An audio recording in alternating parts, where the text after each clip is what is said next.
জঙ্গলের একটি গুহায় একটি বাঘ থাকতো। সেই বাঘটি ছিল যেমন শক্তিশালী, তেমনই ছিল সেই বাঘটি খুব চালাক চতুর। সেই বাঘটি তার গুহার বাইরে একটি ফাঁদ বেঁধে রেখেছিল। যারা যারা সেই ফাঁদের ওখানে ঘাস খাওয়ার জন্য আসতো, তারা সেই ফাঁদে পড়ে যেত।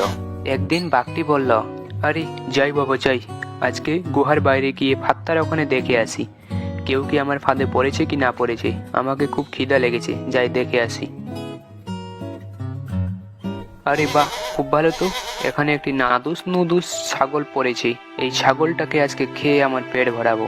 আরে আরে না না না, আমাকে খেও না বাঘ মামা, আমাকে খেও না।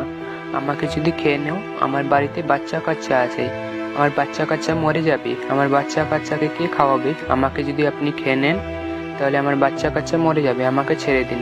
তখন বাঘটি ভাবলো, ঠিকই তো বলছে, আমারও তো বাড়িতে বাচ্চা কাচ্চা আছে। যদি আমার কিছু হয়ে যায় আজ, তাহলে আমার বাচ্চা কাচ্চা তো মরে যাবে।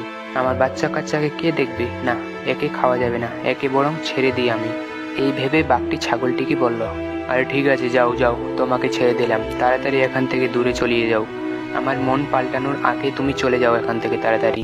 ধন্যবাদ বাঘ মামা, ধন্যবাদ, আমাকে ছাড়ার জন্য ধন্যবাদ। এই বলে ছাগলটি সেখান থেকে তার গুহার দিকে যেতে লাগলো এবং আসার সময় সে কিছু খাবার জোগাড় করে নিল তার বাচ্চাদের জন্য, এবং বাড়িতে এসে সেই ছাগলটি তার বাচ্চাদের খাবারগুলি দিল। আরে মা মা, তুমি কেন এত দেরি করলে? আমাদের খুব খিদা লেগেছিল, তোমার কেন এত দেরি হলো? আরে তোমাদের জন্য আমি খাবার জোগাড় করতে গিয়েছিলাম তো, তাই দেরি হয়ে গেল। খেয়ে নাও, তোমরা খেয়ে নাও। আর এদিকে ছাগলদের গুহার বাইরেই দুটি শিয়াল তাড়া করছিল। আমরা জানি তোমরা সবাই গুহার মধ্যে আছো, তোমরা যখনই বেরোবে আমরা তোদের খেয়ে নিব।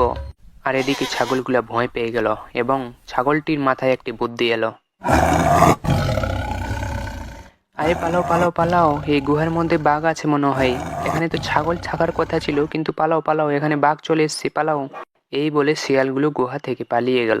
আর তারপরে ছাগলের বাচ্চাগুলো ছাগলকে জিজ্ঞাসা করলো, আরে মা, তুমি কিভাবে বাঘের আওয়াজ বার করতে পারলে?